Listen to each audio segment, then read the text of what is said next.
Here's how I got my team to use Monday Sales CRM and actually like it. Let me start by saying,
we're just waiting on a few more people to join. And we will get started here momentarily.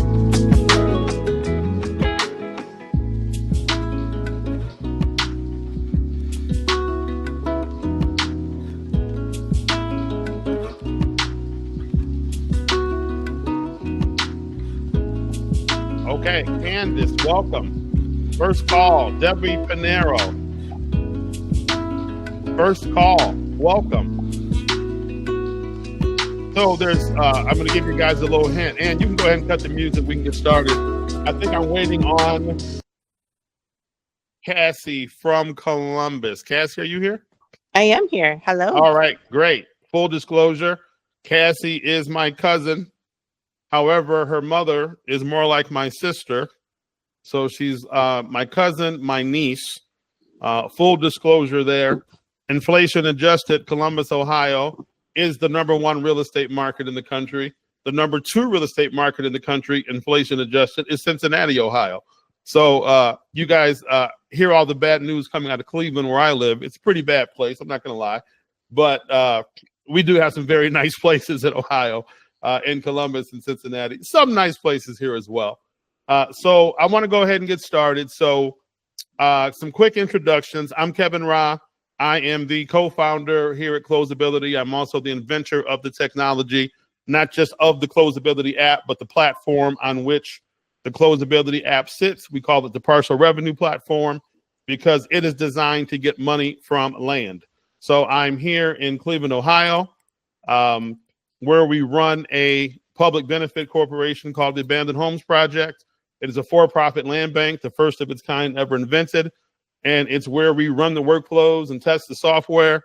And then we roll those changes out to the rest of the country. Sharitha Miller's here. She is our agent here in Cleveland, who's going to be taking my place upon retirement, running all of our transactions and running the workflows.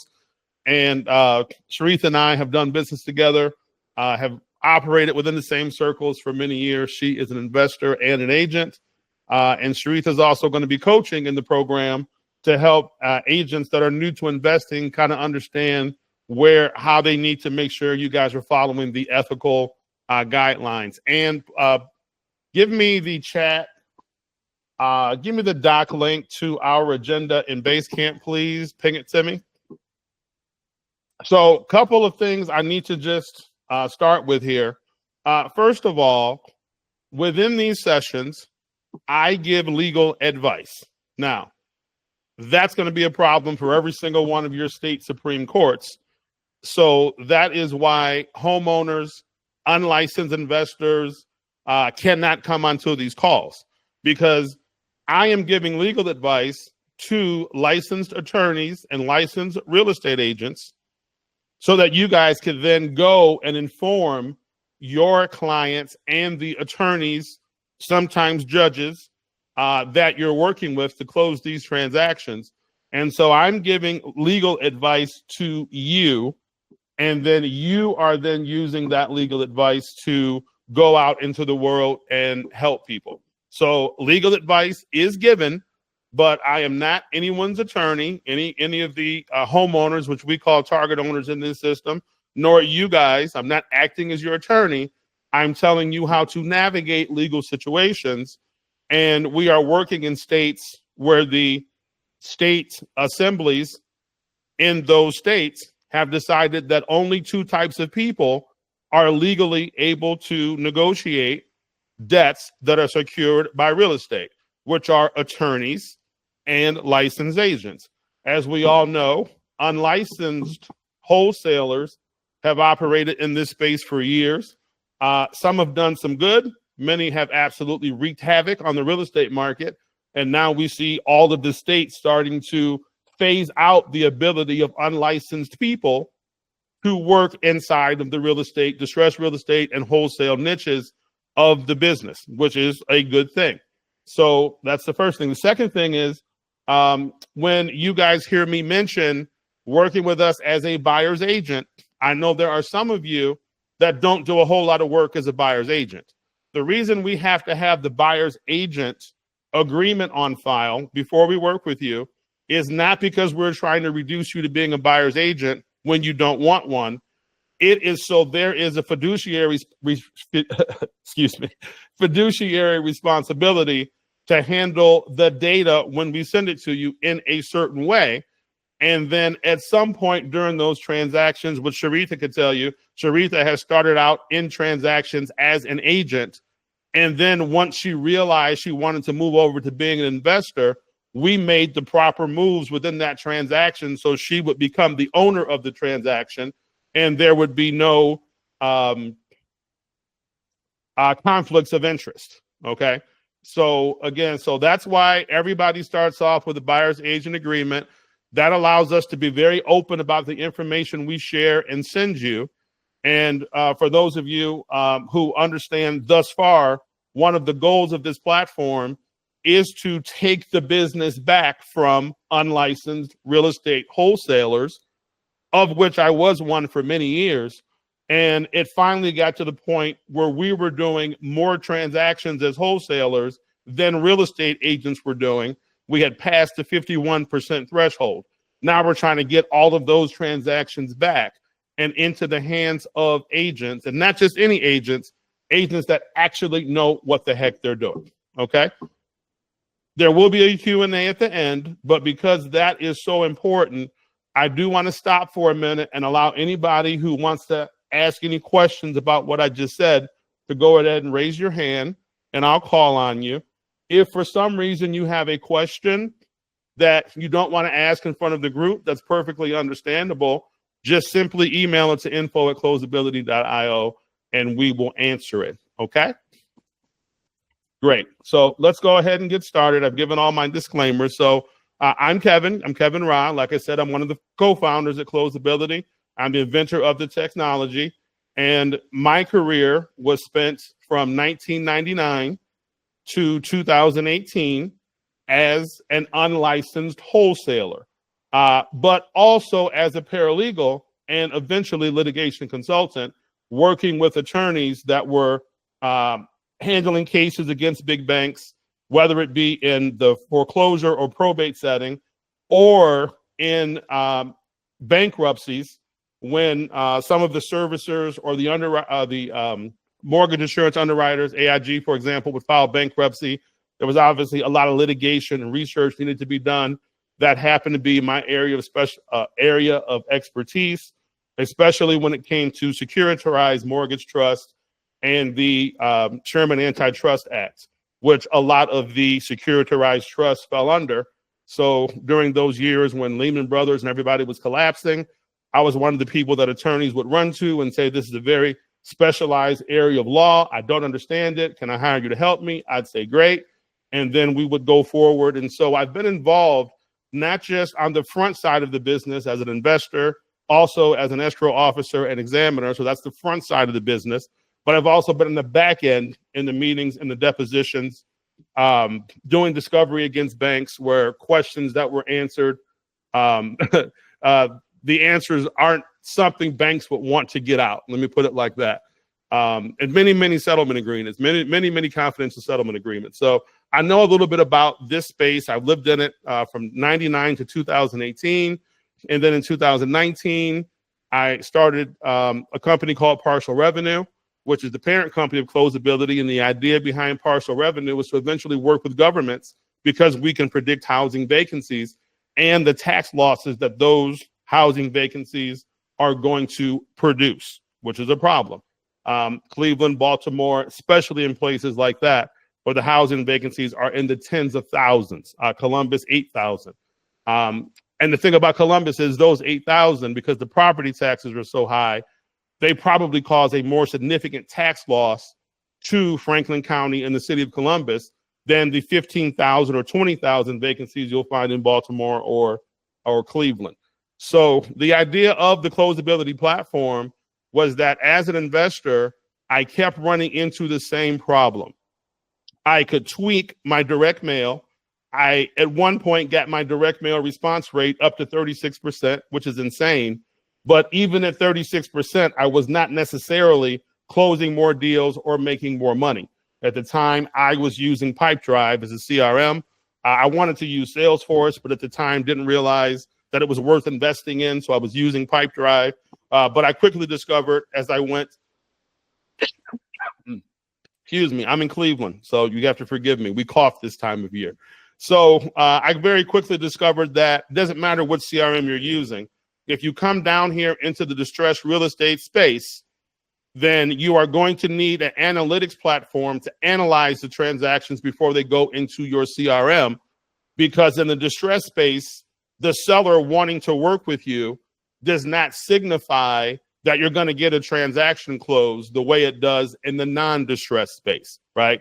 In the non-distress space, you guys get homeowners to work with you. They owe $300. They're selling the house for $500. Banks getting their money. They don't have any junior liens. If they do have a junior liens, there's enough proceeds to pay it off at closing. So now your biggest problem becomes, can the buyer, assuming they're not paying cash, get an appraisal through and get a mortgage approval through? That becomes your biggest problem. That's 90% of all transactions that close fall into that bucket. We don't live in that 90%. We live in the 10% where the seller says, yeah, I want to work with you, and they owe $500 and the house is only worth $300 and they've got 5 junior liens, right? That's the space that we work in. So in that space, we need to gain cooperation. And I'll explain what that means in a minute. Because there are other people besides the seller who have to vote yes. And because we need those votes to get the deals closed, we have to be able to manage the cooperation of everybody involved, right? And so this particular training, so this is in our Short Sale Igniter series. And within this particular training, we're going to be talking about something very specific. And I know I reached out to you guys by phone, some of you. For example, I reached out to Candace as soon as the article hit on Friday that the VA was facing 90,000 foreclosures. One thing's for sure is that we don't want the unlicensed wholesalers to be the ones that get to these property owners first. That we can all agree on, especially our veterans. And so I reached out to Candace on Friday and I said, hey, I gotta tell you about this article. And she goes, yeah, I already read it. Like, it's insane. We got to do something. So this particular version of the Short Sale Igniter training is a specialized version, and it will deal with using the Short Sale Igniter to get more VA listings and help vets. Now, in the background, at heart, I'm still a house flipper. Can't get rid of it. Excuse me, part of my DNA. So some of you know, some of you don't know. We run a fund called the CloseAbility Middle Income Housing Opportunity Fund. And this is a fund designed to take properties off of the market that we don't want investors to buy. Well, we don't want novice investors to buy them. We're okay with investors buying them who have a proven track record.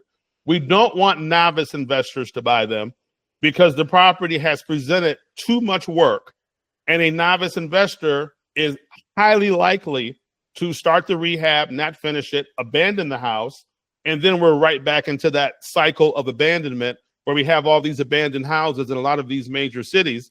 And at the same time, we have a housing shortage in those same major cities. So there's no shortage of units to help solve the housing problem. There is a problem with getting all of the inventory into the marketplace through licensed realtors that actually know what they're doing. This isn't Equator where you're just going to throw some money at us and we're going to let you come on here and do deals. We don't do things that way here, right? We actually make sure the agents are trained and have experience and know what they're doing so that when the homeowners come forward, we have somebody who can actually help them.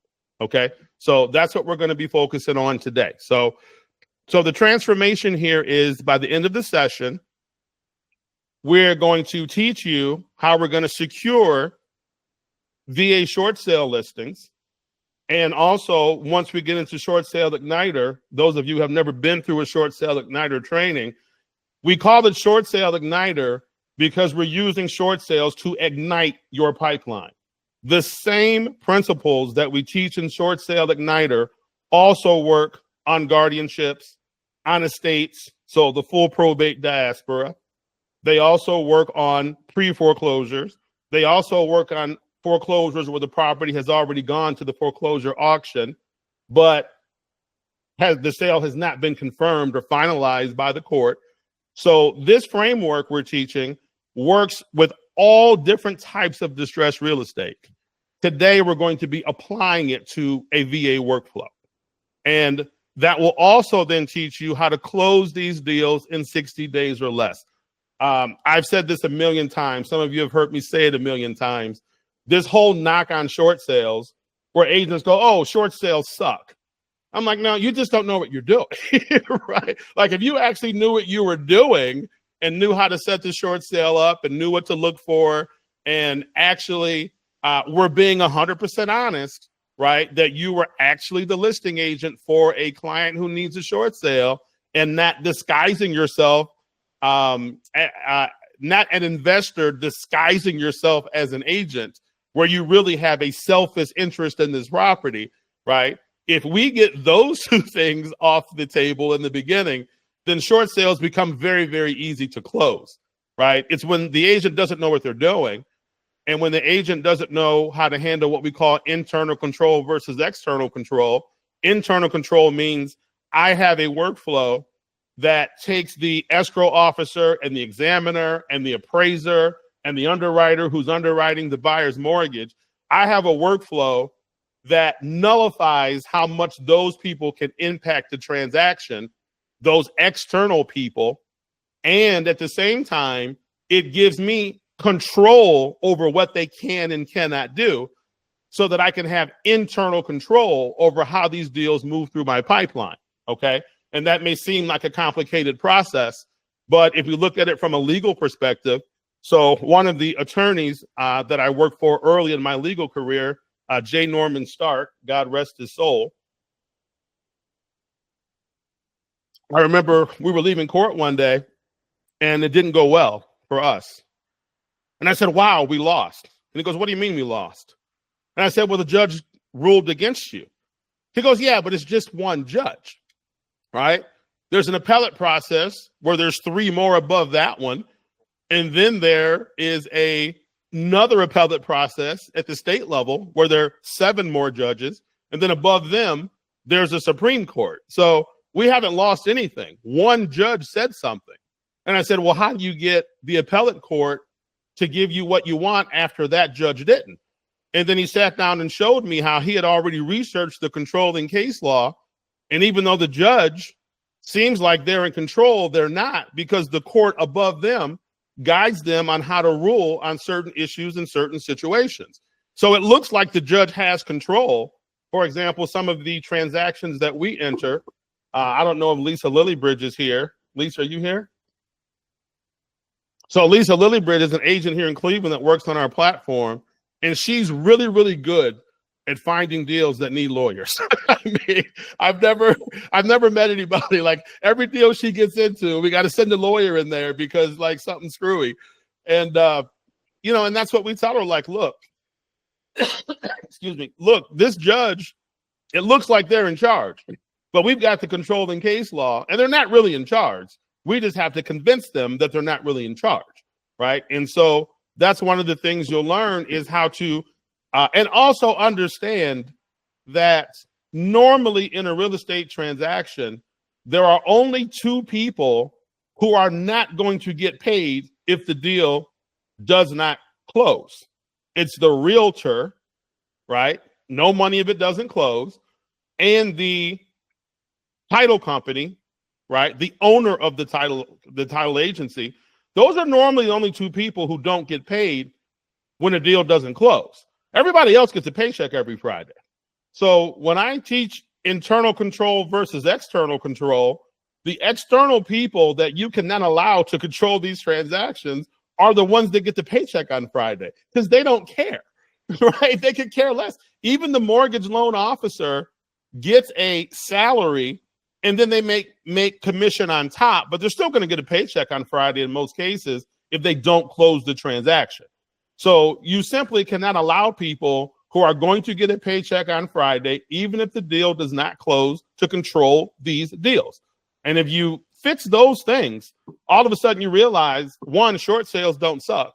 And two, short sales have some intrinsic benefits, one of which you normally get to set the purchase price, which means any leads you get off of being the listing agent on a short sale are going to fall within a certain price range, within a certain part of your market, within a certain zip code, because there's something about that particular short sale listing that attracted people to buy it.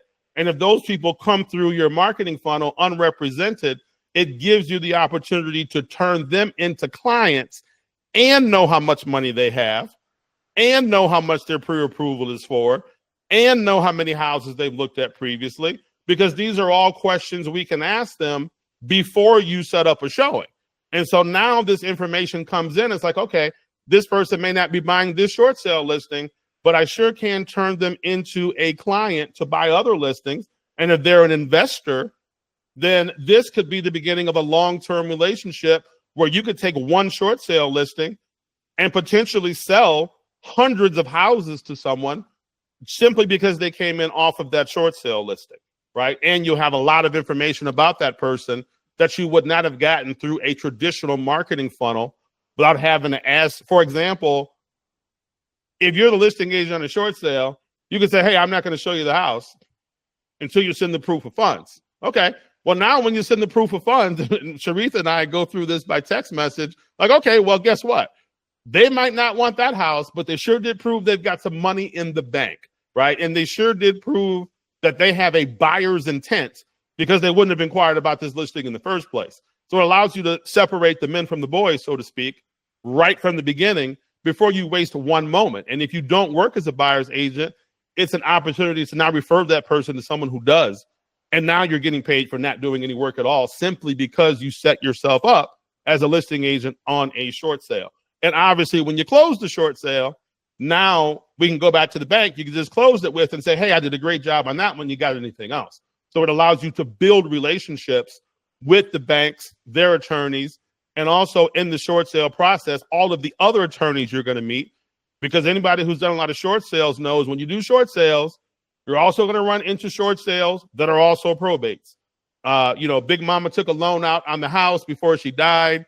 Nobody knew. She didn't want to tell anybody because she didn't want everybody in the family to know that she was struggling to make ends meet.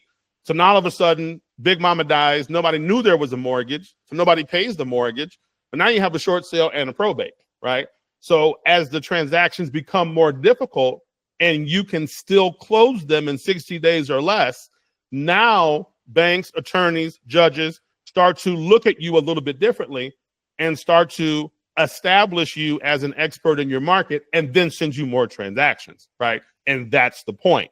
It's to be an inch wide and a mile deep, not a mile wide and an inch deep, because all that's going to do is force you to work with people you don't really want to work with, to work on deals where you make a lot less money working on A deal than you would on B deal, and also to spend more money in advertising. Or when it does come to people that build their business off of referrals, you get less referrals and it becomes more difficult to scale the business. Okay, so a couple of secrets I want to share here. So the first secret is that when it comes to, in particular, we're talking about VA short sale listings, there is a predictable path to growth, right? Again, a lot of people are using referrals as their lead source, which is fantastic. The question is, can you fill up a pipeline with referrals? Excuse me. Those of you who don't know Debbie, she can, but I'm going to tell you that she's one of the few agents who can. And it's because of the way her business is positioned in different parts of the distress niche that she's getting referrals from different attorneys and other agents within her niches because, one, they can't close those deals because they're too complicated. And then when she closes the tough deals, now it's like they owe her a favor, right? It's almost like, Don Corleone, I'm going to do you this favor, but when I come back for my favor, you're gonna owe me a favor, and she's one of the few agents I've seen in almost 30 years of doing this that have set her business up that way. So part of CloseAbility is actually built on Debbie's input from me having conversations with her to help other agents. Obviously, Debbie has no problem with Candace and Dallas learning from her because there's no competition there, And the fact of the matter is, and we all know this, I'm going off script a little bit here, but I want to make this point. We all know that, and I'm allowed to say this, you guys aren't allowed to say this, but you can agree silently. We all know that 80% of the agents taking on distressed listings don't know what they're doing. And that is causing the problem. It is not the listings. It's not the homeowners. It's not the fact that you may have to call the homeowner 3 times to get their tax returns. That's not the problem, because the homeowner gave up those same tax returns when they took out the mortgage, and the homeowner doesn't want the house anymore. They will do what someone tells them to do. That someone needs to know what they're doing to even know how to ask, right? To establish that level of trust where when you are dealing with a homeowner and they don't have their loan number, and now you have to ask them for their social security number, you're going to find out how good a job you did of creating trust in that relationship when somebody has to give up all 9 digits of their social security number in order for us to even get to the bank and get the account identified so we can start the short sale process, right? That's when you're really going to learn how good a job you did of making a friend. And if you do not know how to do that, not just as a real estate agent, but as an entrepreneur, you're going to have a tough time closing deals, right? So I hear agents say, oh, it took 180 days to close that deal. I go, yeah, but it took you 120 days to convince them to give you their social security number. That's right. And once you got the social security number, the deal closed in 60 days. So it wasn't a 180-day deal cycle. You did a bad job of establishing trust up front. And it took 4 months for them to actually want to give you their social. That's why it took so long to close. So small nuances like that, subtle nuances, CloseAbility is built to just stamp those out.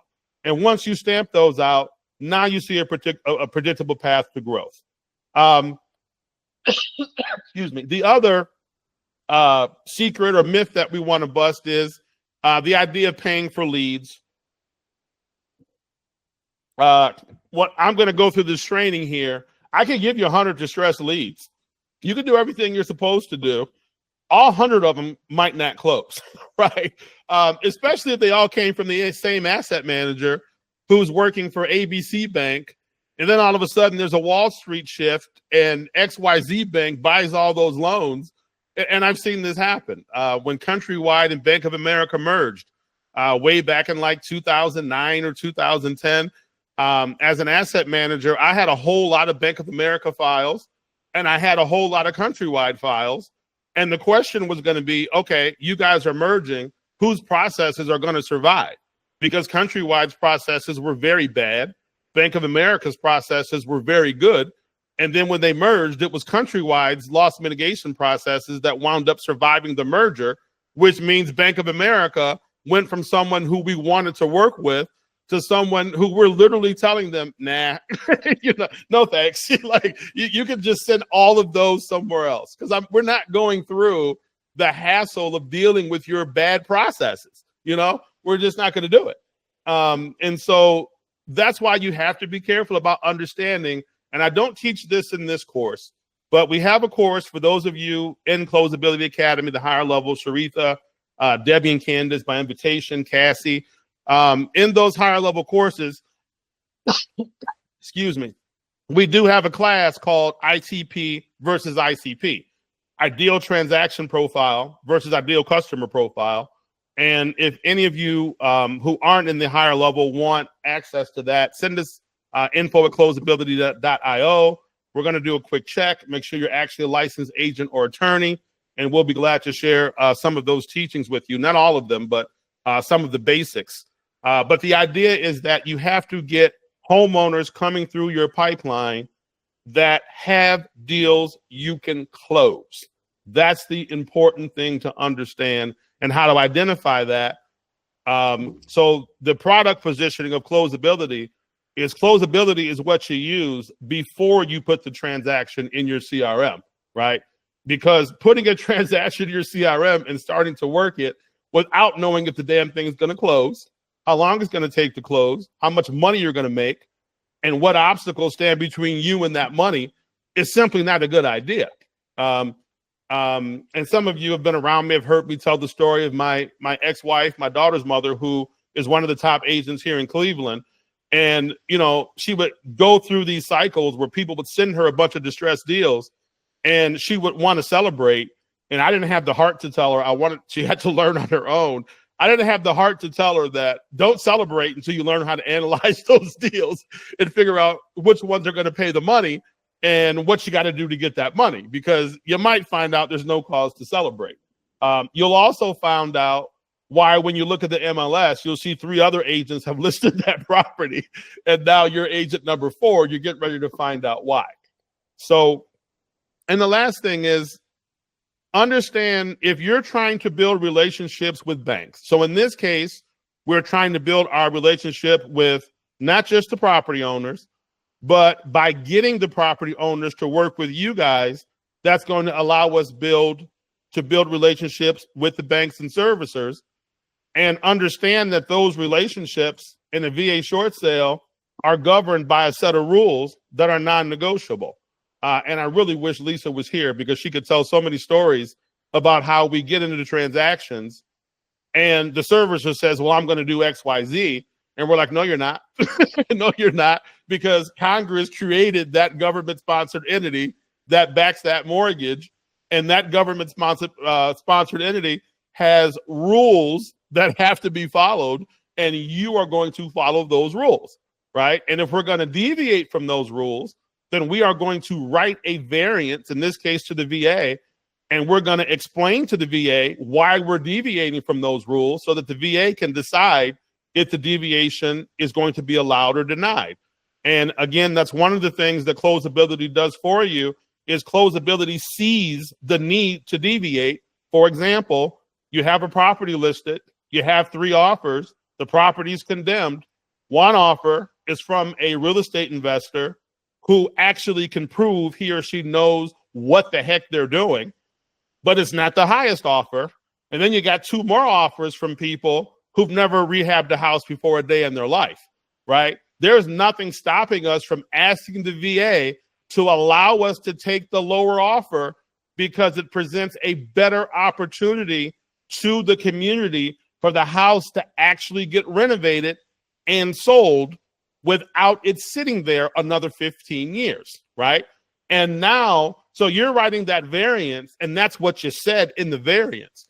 What you really asked the VA to do was save you the trouble of working with this novice investor who's probably trying to flip the house or wholesale it anyways, right? Who probably produced their proof of funds in Photoshop, right? That's what you're really asking the VA to do, is save me the trouble of dealing with this person who can't prove they know what they're doing, and allow me to accept the offer from this other person who has an excellent track record, who knows what they're doing, who's going to get this property fixed up and off the condemnation notice and get some people living in the house, right? Which is why we have this affordable housing crisis, but we have like 1.2 million vacant houses, right? So if you let's get those 1.2 million back into the marketplace, that would certainly ease the crisis. So those are the three things that we want to be able to accomplish, right? Those are the three secrets. One,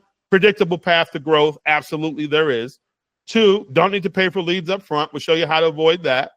And three, banks trust processes, not personalities. Be the best entrepreneur, best person in the world. Yep, that'll get you through the door. I've been hanging around the loss mitigation department at banks for so long that some of the people that now run those departments, they were customer service reps when I first started it, and we have gone on this journey together.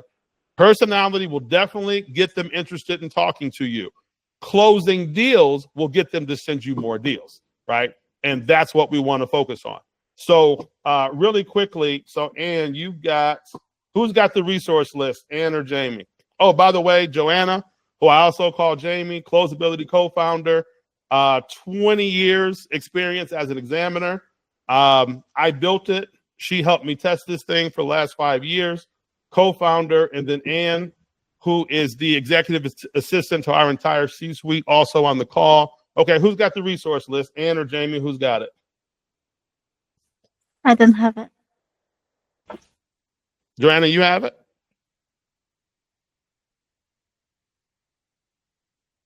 Joanna, you there? I don't have it, sir. Okay, well, somebody get the resource list, put it in the chat. And while you do that, we are getting ready to start with the short sale igniter training, and we are going to specifically focus it on VA. So go ahead and scroll then to the next page. Keep going, keep going, keep going. Yep, keep going. Okay, stop right there. Okay, so what we're going to do is do a short sale igniter training on a VA foreclosure that happened here in Cleveland recently. This particular city, Garfield Heights, Ohio, it's a suburb outside of Cleveland. As I told you, we run these workflows in Cleveland to make sure they actually freaking work, and then we roll them out to everybody else.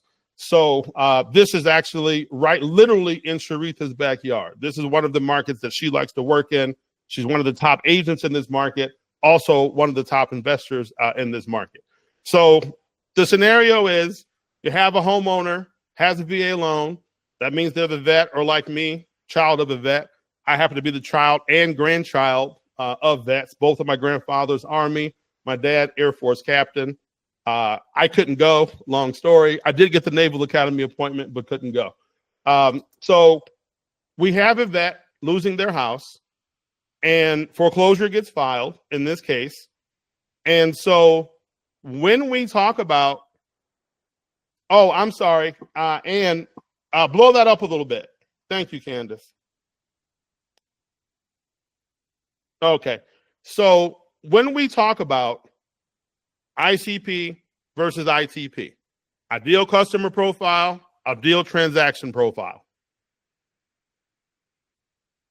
So we launched CloseAbility in SaaS Academy, which is the world's largest software incubator.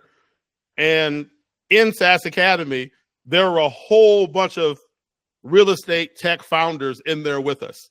Carrot, Deal Machine, Invest Refuse. We're all in SaaS Academy launching our apps. And what I very quickly discovered, and for legal reasons, I'm going to say this is my opinion. What I very quickly discovered is most of these guys haven't closed a whole lot of distressed deals, right? Just like the agents that say they have. No, you haven't. Because if you close a whole lot of distressed deals, there were just certain things that you would know, excuse me, that are inherent to distressed deals. One of them is the need to manage how people cooperate to get the transaction closed, okay? So within CloseAbility, we have a whole bunch of scores and a whole bunch of subscores that we give you to predict the probability that a transaction will close and close on time and pay you the money you expect to get. But the most important of all of those scores is what we call the co-op score or the cooperation score, because if you cannot get everybody who has to cooperate, you will not close the transaction. Quick example, and Candace is a probate expert. In fact, in Dallas, Texas, she's Miss Probate. Well, she's Mrs. Probate now, but she's the go-to agent for the probate attorneys and judges in Dallas. And Candace will tell you, You could do all of this work, but guess what? When you present the purchase agreement to the judge, there are certain things the judge has to look for. And if those things aren't there, the deal ain't closing. You know, I don't care how long you worked on it. I don't care who you took out to lunch. None of that stuff matters because the state legislature in Texas has said probate can only move forward under these particular circumstances. And if you do not present that set of circumstances to the probate judge, the deal cannot close. It's just that simple. So save your money taking people to Ruth Chris. If you don't know how to get people to cooperate, you're just wasting your time and money. And so one of the things we look for in an ideal transaction, and the reason I mentioned that SaaS Academy thing is because all of these other real estate apps, and I'm not knocking them, PropStream, Deal Machine, we use them, right? But the fact of the matter is, I bought and sold 300 houses as an investor. If a $200 app could help you do what I could do, then everybody would be me, right? And no, it cannot. So those apps provide features, but at the core of any platform, there has to be logic. If this, then that. So when we talk about, exactly, right. Well, Candace just put a message up that said, the attorneys that think probate's easy are part of the problem. Well, that's what I said about agents too. They say, oh, short sales are easy. Okay, why don't you work with another agent as a co-listing agent? Don't ask the listing agent for a commission. Be willing to close a couple deals and learn, and then go out and do your marketing to get homeowners to work with you, right? But no one wants to do that. Everybody just wants to jump right to being me. And I'm like, okay, the problem is the reason I closed 300 deals is because I started 7,000. The other 6,700 you didn't see that kept me up at night, right? You know, it's those experiences. If you don't have them, I'm going to know immediately. Excuse me. If you invent software without having those experiences, your software is going to tell me that, right? And so we have to be able to manage cooperation. And I'm going to show you how we do that here. So part of the ideal transaction is not that you got the ideal homeowner in the ideal situation to work with you, because part of the ideal transaction is that you have a homeowner who wants help. That is the most important thing, because if every homeowner that went into foreclosure wanted help and was willing to do the things they need to do to get the help, then there would be no judge at the sheriff's sale banging the gavel, because the vast majority of properties that wind up at a sheriff's sale, the vast majority of them could be negotiated as short sales or pre-foreclosures or whatever you want to call it before it actually went that far, right? So there are only a certain percentage of homeowners that have a problem and want help with the problem. That's why everyone says, well, why were you doing all that direct mail? Because I tell people, well, my main source of transactions as an investor was probate attorneys, and not just any probate attorneys, the ones that work for the nursing homes that are owed money when the person dies and want to collect the money, right? So much so, I wound up almost marrying the daughter of one of those nursing homeowners, because we just brought in so much cash. It's like they were the mafia don and I was the capo. And we just brought in so much cash for the nursing homes by getting the property sold. And if you are setting your audience up correctly, you are going to have attorneys sending you transactions. And when I say attorneys, I don't just mean the ones in the suits. I also mean the attorneys that wear the black robes, right? Those are the ones, because you guys are licensed agents, which means a court can, on its own initiative, we call that sua sponte, the court can, on its own initiative, say, we need somebody in here who knows what the hell they're doing, right? So in my career, I was fortunate enough to be given the opportunity to give seminars to bankruptcy attorneys at our federal court here in Cleveland, United States District Court for the Northern District of Ohio. And I was able to do that early in my career, which means so many bankruptcy attorneys wound up becoming lead sources. I was also able, through the bankruptcy attorneys, I was in court so much that I started to meet the bankruptcy trustees, right? And now they became a lead source. But what deals are they going to send you? If they send you the hard deals and you can't close them, don't expect the easy ones, because they have people lined up and down around their office to take the easy ones. So people ask me, well, if you had all these referral sources, why did you do the direct mail? And why was the other 40? Well, that was the other 40%. So 60% of my deals came from referrals, mostly from probate lawyers and bankruptcy lawyers, and then eventually from the housing courts, who have the same problem. They don't want the houses sitting there. And then the other came from direct mail. Well, all of those transactions, if you're applying, and this is why I love Follow Up Boss. And we don't get paid to put you guys on Follow Up Boss. So that should, and the fact that we put every agent on Follow Up Boss, and we don't get paid for it, and we turn down all of the other Lone Wolf and all these other companies that try to give us affiliate, money to be affiliate.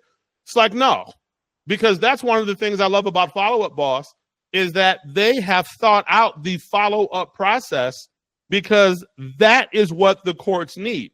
You cannot ask a judge to put you in charge of a file, screw up the follow-up, and now you made him or her look bad. Like, no, it's not going to happen, right? And so you have to be able to follow up. So I digress. So I was 60-40, lawyers, judges, direct mail. But guess what? When the people came through the direct mail campaigns, many of them had previously filed bankruptcy, right? And so now all of a sudden, and one of the tricks I used to use, I'm going to give you guys a bonus here that we teach in CloseAbility Academy, but we used to actually target people that were discharged from bankruptcy, where the bankruptcy trustee abandoned their interest, so they still owned the property. And what we would do in the direct mail sequence is we would send the homeowner a letter, but we would also carbon copy the lawyer who handled their bankruptcy.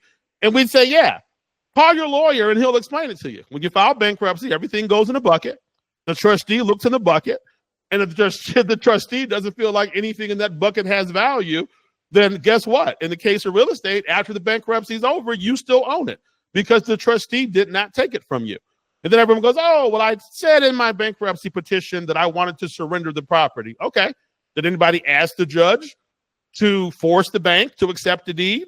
No. Okay. Property's still in your name, right? Doesn't matter whether or not you surrendered it in the petition, because the petition is not an order, right? It's not an order from a court. And so, all right, so let's jump into it, because I can tell my side stories all day long. So when we do the co-op score matrix, we're trying to figure out two things. One, who the hell needs to cooperate for me to get paid? The most important thing in the world. Don't touch a deal unless you know who needs to cooperate. And as you're going to see when we run through this, some of the people who you need to cooperate to close the distressed deals, in a million years, you never would have guessed. Cassie, great example. About 3 years ago, when we were starting the Abandoned Homes Project workflows, Cassie had a deal in Columbus, and she calls me and goes, I can't close my deal. I can't close my deal. I got it approved. The bank wants to do the deal. I go, Cassie, what's the problem? The tenant doesn't want to leave, and they're causing problems. And I go, yeah, check your co-op score matrix. That's why the tenants are on there. Because if you have a property that is so 90% of buyers use a mortgage. No one wants to borrow money and then have to put out a tenant. Deal killer. If the buyer's an investor, the investors want possession when? At time of transfer, right? You write up a deal for an investor, you put time of transfer, you put 0 for 0 days, or you put 5 p.m. on the date of closing, right? No one wants to do a deal where they're getting the house now and getting possession later. So when you don't manage a tenant, right, and in Cassie's case, offer them $1,000 cash for keys and show them there's two worlds here. One, where I put you out, I get a lawyer and I put you out. The other, where I pay you and you leave on your own. right? Which world do you want to live in? Most smart people want to live in that world where you're going to pay them. Okay, well, if you got $7,000 coming from your commission and you ain't getting it until that tenant gives up possession, you might want to give up $1,000, right? Right. And if it's a short sale, you also might want to write a variance and ask the servicer if you can take that $1,000 out of their proceeds. Pro tip, most servicers will say yes. Right. It's either get the property off the books now and get your money, let it sit there, foreclose on it, get it back 3 years from now when there's no copper plumbing left, right? And then get your money. And the only difference between those two scenarios is $1,000 cash for keys, and I ain't taking it out of my commission. Now, you will take it out of your commission, but you ask the servicer to eat it first, right? And then if they don't eat it, then you maybe take it or you talk to the other agent, you guys split it, whatever.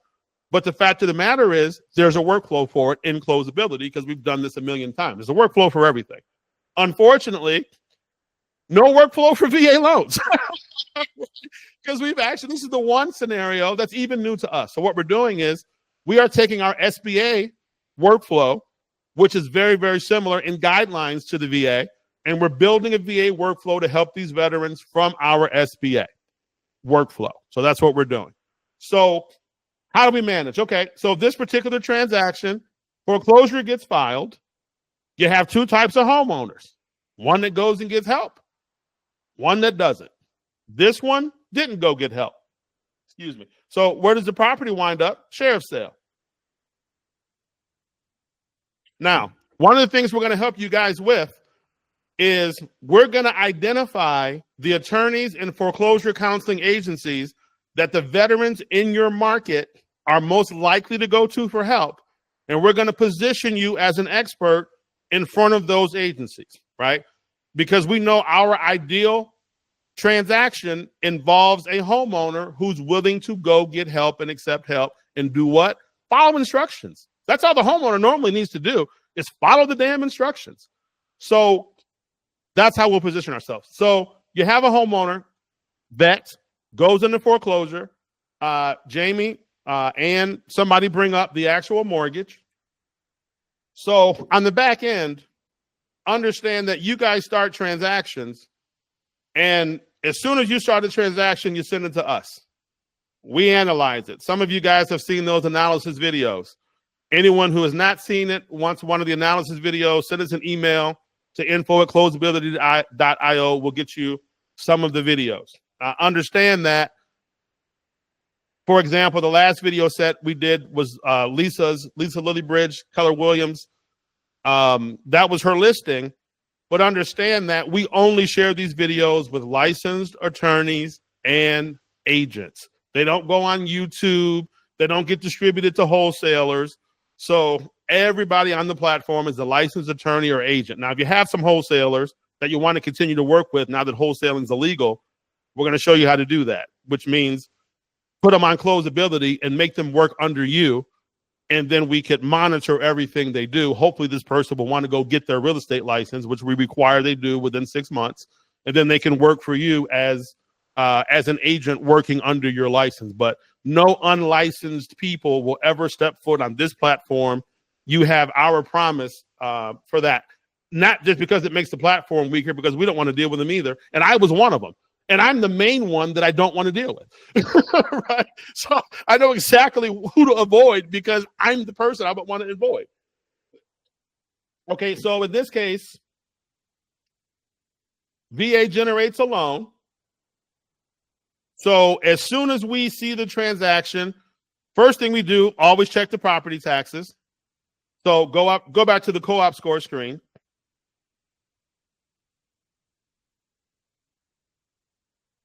So you're going to see an arrow that says always start here. There's two places we start the analysis of every transaction. One, third-party tax liens. Two, two, the actual taxes owed to the county government. Why did we start there? Because those taxes owed to the actual county government are normally non-negotiable, right? Person owes $200 in property taxes, house worth $150, nothing to see here. County auditor, send it to the sheriff's sale, as an agent, I ain't getting nowhere near this deal because there's no money in it, right? First place. Now, when it comes to third-party tax lien holders, yeah, now they'll negotiate. And we have a workflow for getting them to negotiate. What does that workflow normally look like? Normally, the house needs a whole lot of work, and we can send them an appraisal and send them some pictures, and we can say, this thing's underwater, and your tax lien, even though it's first and best as far as lien holder pecking order, isn't worth what you think it is because the property securing it isn't worth what you think it is, right? That's one way. The other way is in some states, you file bankruptcy and you can actually cram down a third-party tax lien because they're not afforded the same protections as the actual government tax lien. We've run that workflow in Georgia before. Third-party tax lien buys the property. They say, hey, we're owed X number of dollars. We say, nah, we ain't giving it to you. We're just going to put that thing in a single asset LLC, going to file the Chapter 13 the next day, and then we're going to get an appraisal, and the court's going to cram down to the appraised amount. So first place we want to check, tax lien holders. Once we get past the tax lien holders, now in a VA situation, the VA is supposed to be paying the property taxes because they're escrowed. So when it comes to helping these veterans, it is highly unlikely that the property taxes are going to be delinquent. Now, it does happen. And I'm not going to say any company names, but there are some companies that the VA contracts with that do miss tax payments, right? It does happen, but not likely. So after we get past the taxes, now we're looking at the first mortgage lien holder. So in this case, Jamie, who was the first mortgage lien holder?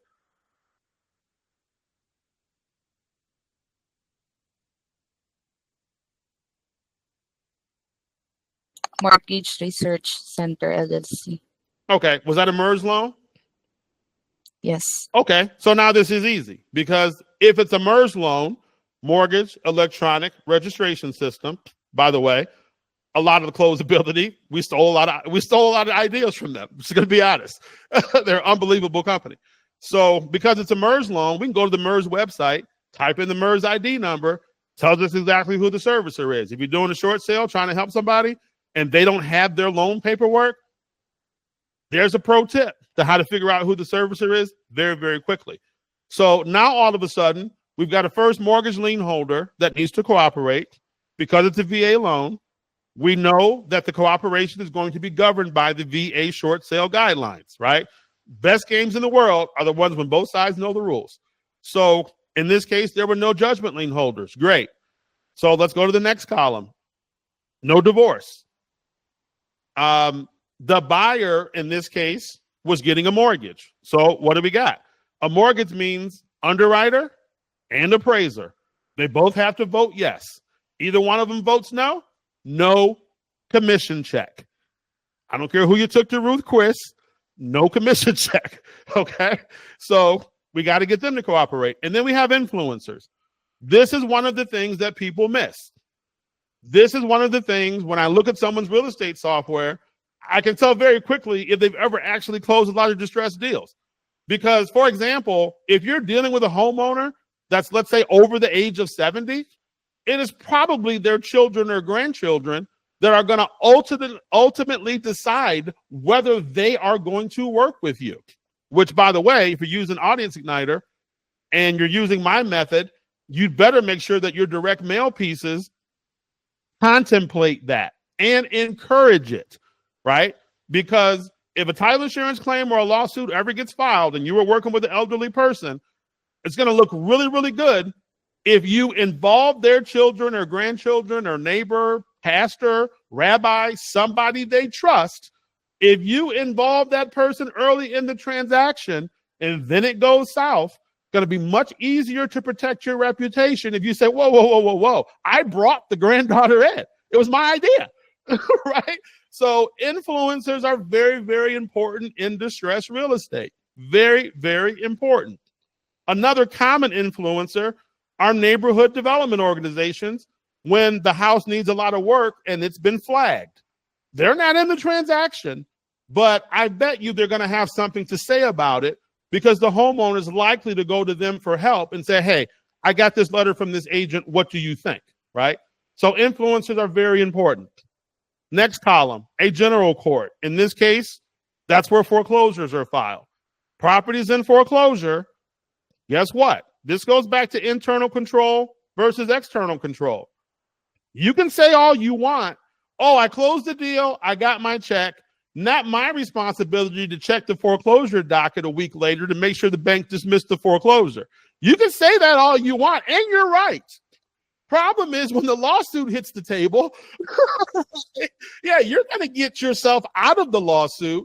But how about we just not get in it in the first place, right? How about a week later, we go back and check that docket and we send that bank's lawyer a nasty email saying, whoa, I worked on this deal.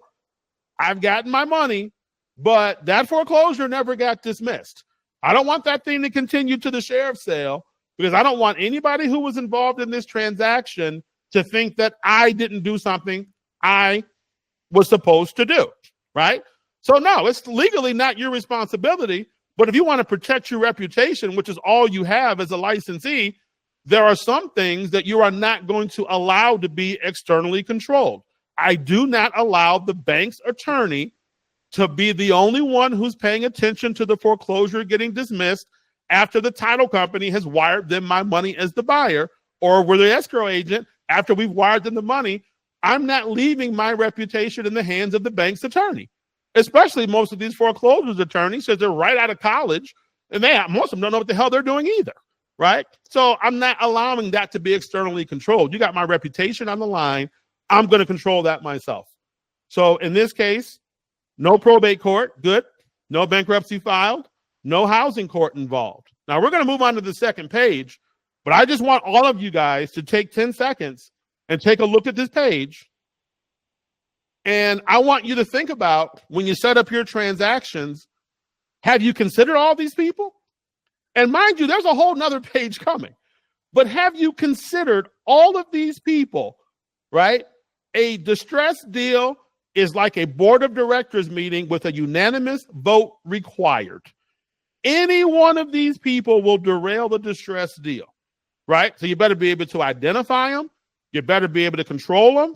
And what I tell my team is, if this thing tells me 100% co-op score and I move forward on that deal and it doesn't close, call the lawyer because somebody did something they wasn't supposed to do, right? Because I know good and well, I managed everybody who needed to cooperate all the way down to the end. And if you're telling me I'm not getting my money, we need to figure out who that person was and get a letter from an attorney saying you might want to get on the right side of this ship, right?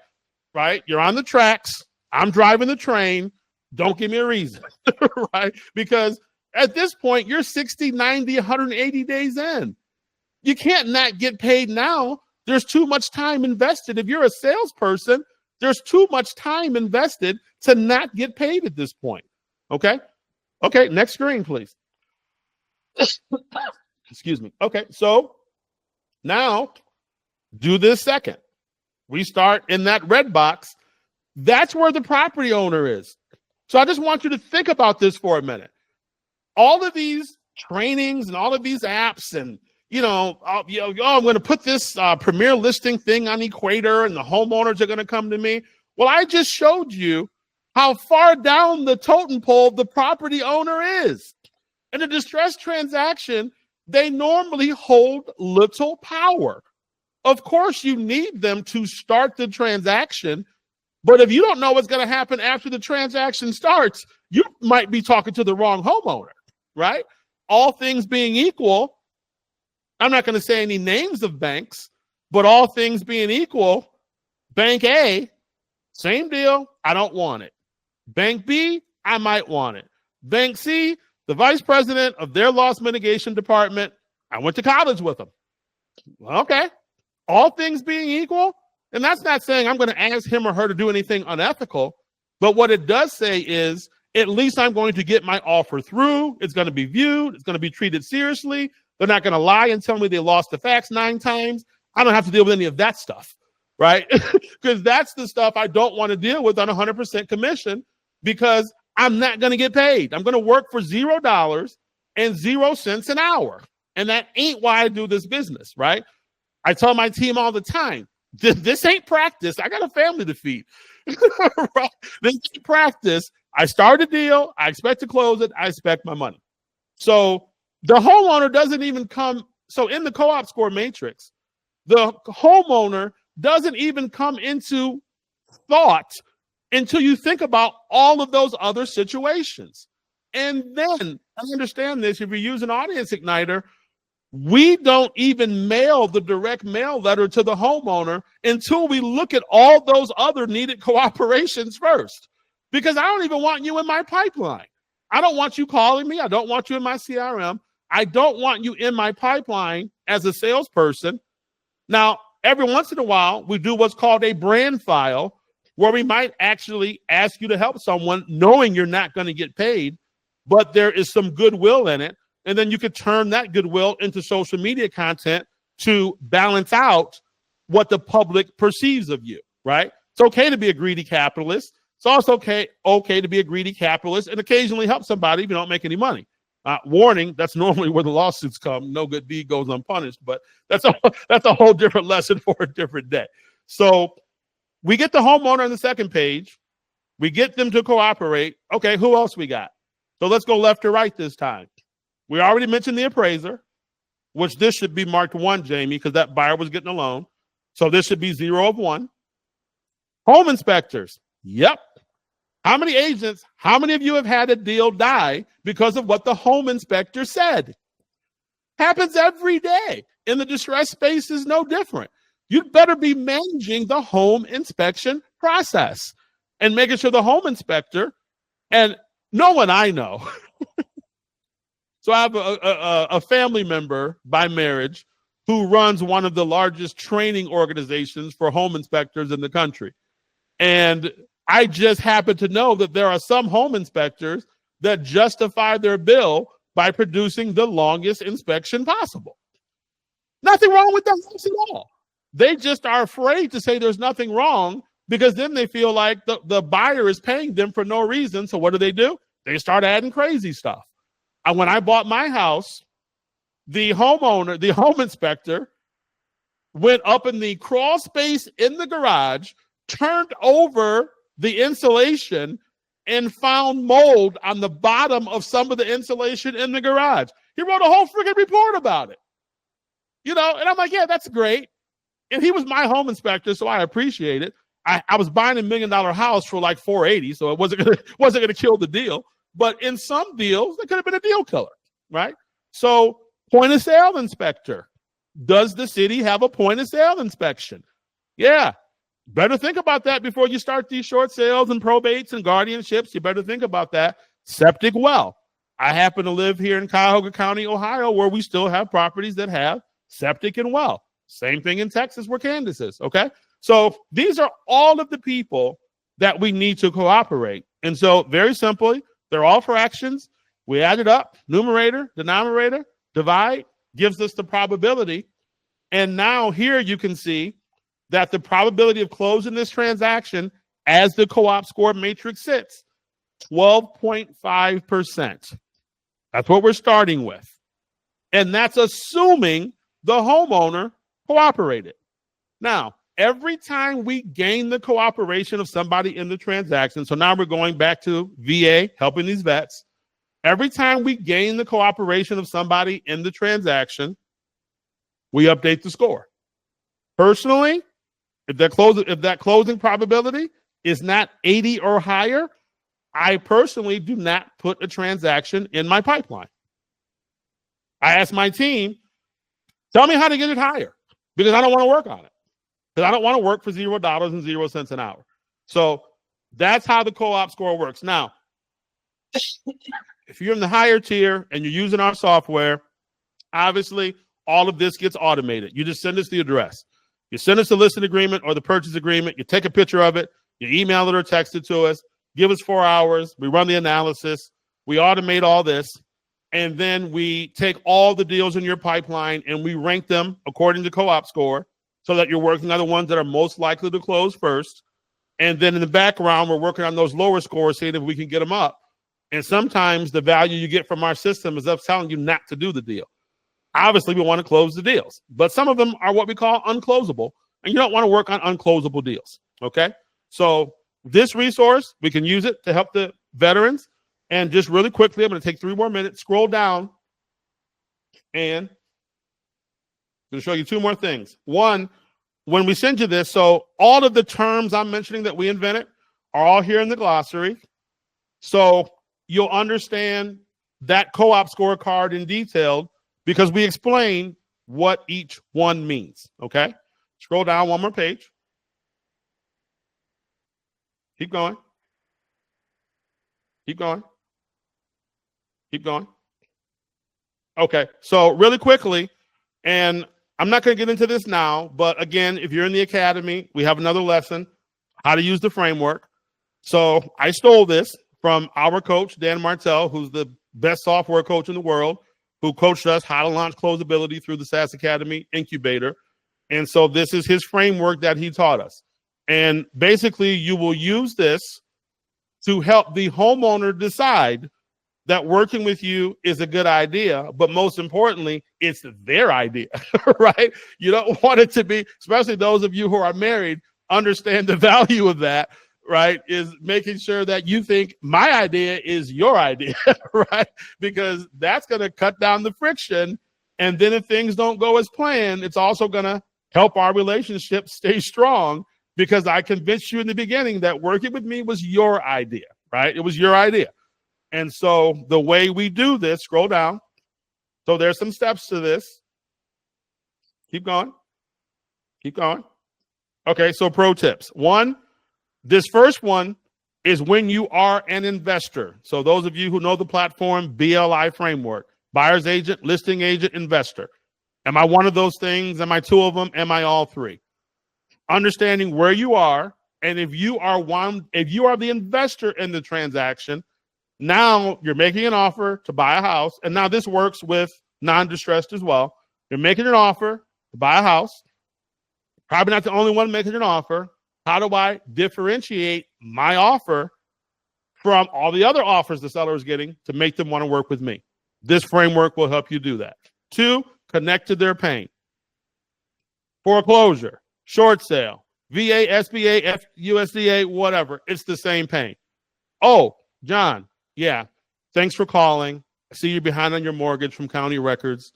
You know, what's going on? What's the plan for you and your family? Oh, well, you know, we can't afford to catch up the mortgage. We know we're going to have to move. Oh, okay. So let me just repeat that. You're behind on the mortgage. You don't have the money to catch up. You've already decided you're going to move. And if I could help you with that, would that be the beginning of us having a great relationship where we could work together, right? Relive the pain, connect the pain. What's the pain? I know I have to move. I know I have to sell. That's the pain. I call it the spill. Once the person spills what the pain is, that's all we're going to talk about. There's nothing else to talk about. You tell me your top 3 pain points, and I will center the conversation around just those, right? Also, like I just did, lead by asking questions. Again, internal control, external control. You maintain control of a conversation by being the one who's asking the questions. You don't believe me? Ask any lawyer, right? You put a person on the witness stand, you want them asking the questions or you want to be the ones asking the questions, right? Person asking the questions is the one that's normally in control of the situation. And then the money shot, that is when you show the homeowner, in this case, the vets, that's when you show them how what you have to offer is going to take them from where they currently are, the current state, to where they want to be, which is the transformative state. And that gap in between the current state and transformative state, yep, I'm stealing something from Jeremy Minor here. Great respect for him, 7th level.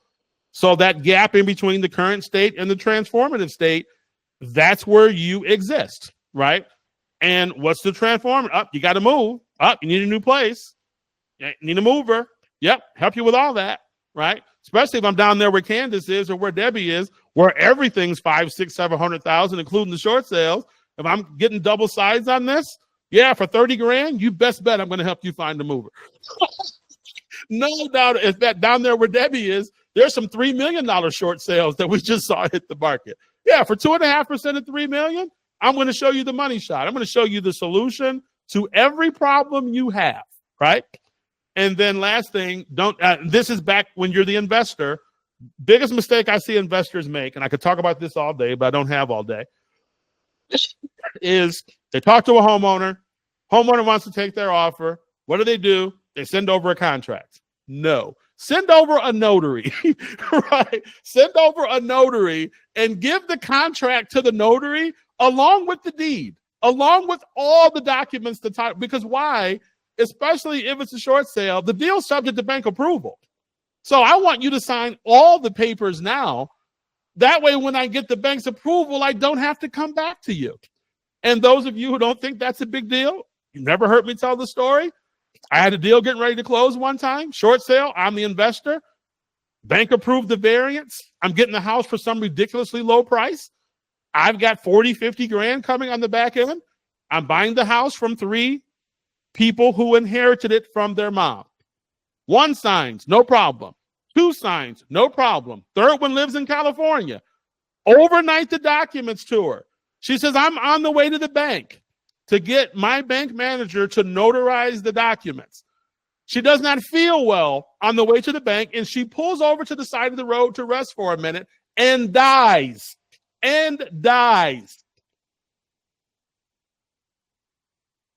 Now, she's got a son and a daughter. Now I just got 2 more owners to work with through inheritance, and I got to do a probate, and I can't do the probate till she's dead for 6 months. Right? That's the difference between having somebody sign a purchase agreement and having them sign all their documents, especially if you're an investor, and then work on the deal with the documents already in the title company's hand. And hopefully that title company is owned by an attorney. And if you guys use title companies that are not owned by attorneys, this business is going to convince you why that's also probably not a good idea. Pro tip. We'll do a video on that. But if the title company is owned by an attorney, that attorney has possession of those documents until everything is done. And in this society, we're okay with that, right? We're okay with that. So if you're working as an investor on these distressed transactions, this idea, and I see all these workflows from all these apps. Oh, I'm going to send a contract by DocuSign. Okay. And the other guy shows up with a briefcase full of cash and they sign that contract. And then you cry foul because your contract was assigned first. Okay, go get a lawyer and fight it out. Go get a lawyer, do a complaint, ask the judge for a Rule 65 injunction to stop the other person from doing anything with the house, cloud the title, tie it up. Guess what? You're going to win that lawsuit. You know what's going to happen next? When you go to sell that property, no one's going to want to put a mortgage on it, right? Because you just clouded the title with all this litigation. And you just gave an underwriter a reason to say, nah, right? And those of you who follow me know I teach what's an underwriter. An underwriter is an individual who works at a bank who wants to see a school teacher sell a house to a police officer, right? And she wants the school teacher owner, or he wants the school teacher owner to have owned the house for 30 years and don't have any other liens. That's what an underwriter wants to see. Because an underwriter has never gotten fired for helping a school teacher buy a house from a police officer, ever. Underwriters have gotten fired for helping someone buy a house from somebody who just left litigation 2 seconds ago, right? Underwriters have lost their job for that. So you don't want to, so when you're the investor, you don't want to give your buyer's mortgage underwriter or appraiser any reason at all to say no, because they will, because they don't get fired for saying no. They get fired for saying yes, and then something happens. Then their boss goes, you didn't see that, right? So this resource trains you how to do all that. It's available. Some of you already have it in your email. Those of you who don't want a copy of it, email us, info@closeability.io. We'll get it to you, make it happen. You click that top link, you can watch the video. So I am done running my mouth, which is very difficult to do. And I do want to open up the floor to Q&A. Now, we have design partners here, Sharitha, Cassie, Debbie, Candace. You guys, feel free to ask any questions you have first. If we have time left over, we can run through some of the people that are outside of our program. And for those of you who don't know, when I say design partner, this is a framework that we were taught in SAS Academy, where the agents that have come on as our design partners are not just doing deals on the platform, they are helping us guide how we create things based on their experience. That way, when other agents who don't have the experience come forward and actually want to freaking learn how to do these deals before they start working with homeowners, we'll help you, right? We'll help you.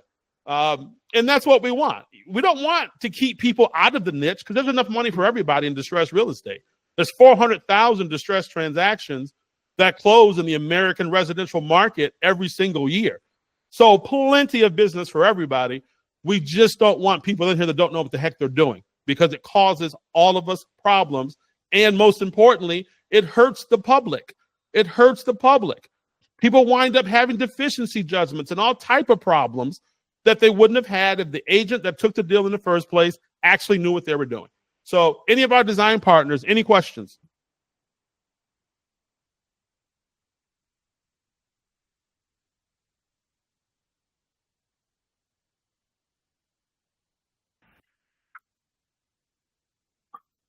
Right now, I just feel like I'm a sponge, right? Trying to figure out what's the next step. Okay. Let me interrupt you for 1 second. For those of you who don't know, this is Candace Garrett, Keller Williams agent, Dallas, Texas, the top probate agent in Dallas, and quite a success story. What do you have, 85 agents in your office, Candace? I do. I have 85 agents. So. Right, exactly. So anybody on here who's new to the business, wants to know what the heck to do, not just in this space, but also as an entrepreneur, also as a human being, I highly suggest you reach out to Candace and let her give you a little advice. It'll be very valuable. So go ahead, Candace. I just wanted to toot your horn a little bit. Thank you very much. Yeah, no problem. Yeah, it is interesting overseeing that number of agents. Of course, the typical 80-20 rule, and then you get your one-offs and everything, and it's the one-offs you really have to be on top of. But I guess I'm just, just getting into learning about what your program is and how am I going to use it to kind of help facilitate those next steps, building the business around it, etc. So at this point, I took some great notes, right? I love influencers that comment because I talk about influencers all the time, even when I'm dealing with my first-time home buyers. I like, mom and dad, are they going to be around? Because the last thing I want is dad showing up, deciding that he knows if it's a good house or not. Yeah, especially if he's drunk. Yeah, or not an attorney. Right. Yeah, I've had that, Dad. But so just trying to figure out how this platform is going to integrate into what I have now and how I can make what we have more robust. Mm-hmm. So the number one thing you want to remember in distressed real estate is that your CRM is dumb, right? And I wasted 2 years switching CRMs because I thought that was the problem, right? So I'm trying all these. I even tried to write my own CRM, and I use Zoho and Pipedrive and Salesforce. And a Salesforce trial at the time, I didn't see how spending $5,000 a year would help me, so I didn't do it. Now I know I should have. But the thing to remember is that your CRM is dumb. It has no logic to closing a distressed deal where the cooperation of people other than the homeowner is required. And in a short sale, guy owes $500. Selling the house for $300. Mm-hmm. The underwriter at the bank that has to approve that short sale is a hard default hell no. right? I'm not taking a $200,000 haircut. So you have to have a system that says, oh, yeah, you will. Not only are you going to take this $200,000 haircut, but as soon as I close this deal, you're going to send me 5 more just like it, right? So that's the main thing, and not just your CRM. That is the case with every piece of real estate technology. So that's why we didn't build a CRM. We just connect ours to Follow Up Boss, right? We didn't build the mail system. We just connect ours to Click to Mail. So all of the other workflows are already built into the existing technology. No problem. You just need something to tell you whether you should be working on the damn deal in the first place, and if so, why? And if not, why? So that you can begin to recognize the patterns. Personally, I do not like Wells Fargo. I do not like them. They even offered me money one time, and I turned down the money, right? Because I don't want them in my life. Now, in some of your markets, it's no big deal because even though you're doing a short sale, you're recovering pretty much all that's owed, most of what's owed.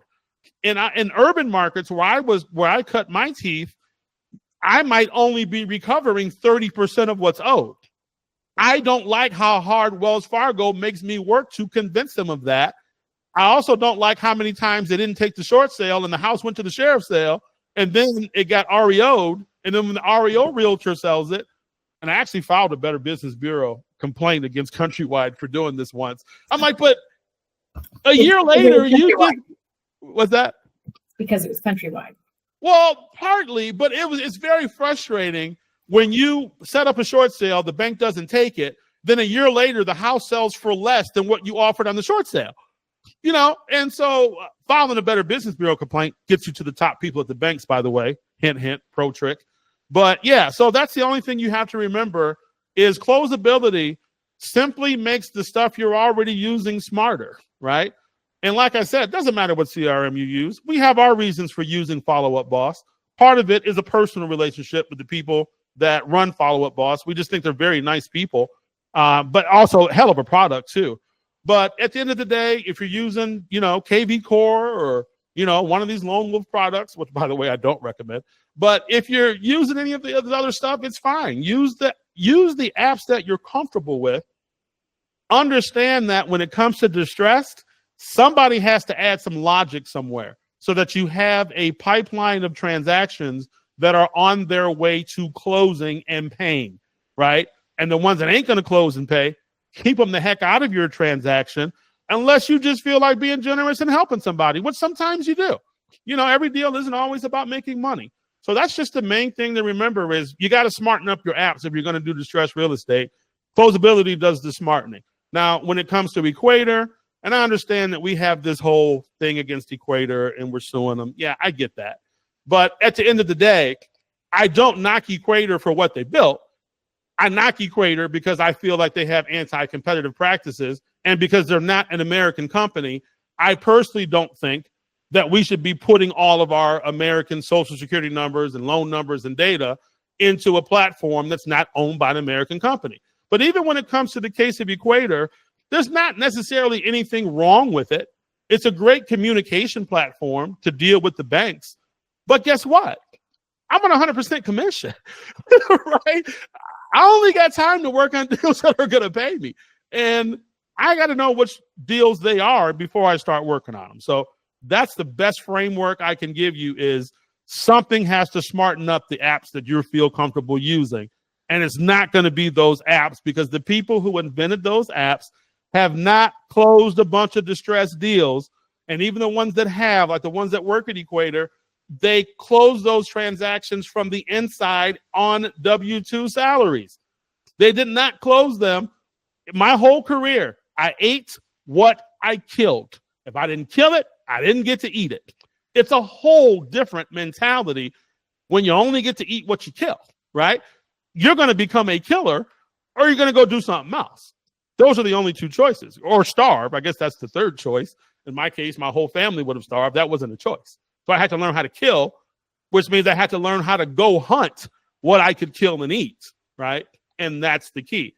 These other platforms, in my opinion, they just were not invented by killers. Just my opinion. Great.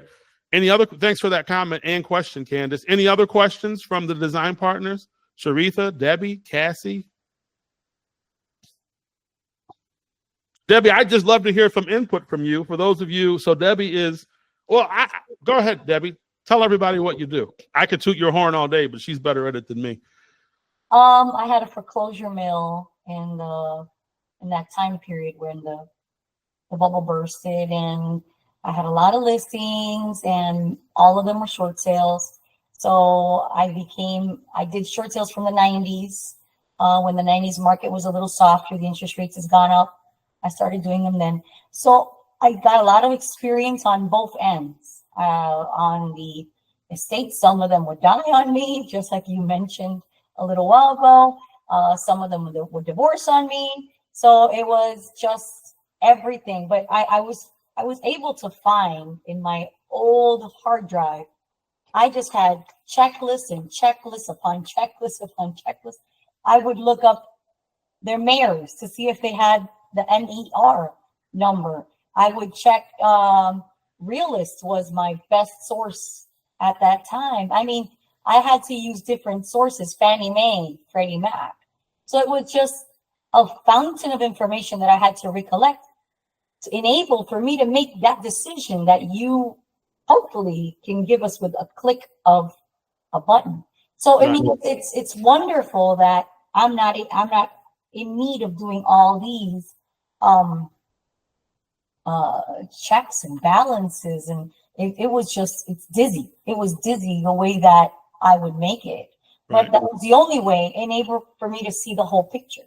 So what I see, I mean, I have the tools because I have the title company, I have the mortgage company, the mortgage brokerage, and I have a multiple license with my brokerage. So I have the ability to make as much as possible, but I'm also an investor. That's my number one at heart. I am an investor, and I do, when I see a good deal, I make it happen. And I also help out a lot of people, just like you mentioned, everything is just not money. So you got to give as well. And if you're able to make, you could give. So that's definitely part of everything. And reputation is all we have. You're very correct on that. So I'm anxious to see how it works, how if I can enter in my own short sales, because I've already had some brokers reach out to me that they want me to work with them on a short sale. So I'm curious if I can enter in that short sale, that I can co-list with them or co-buy with them or whatever it is.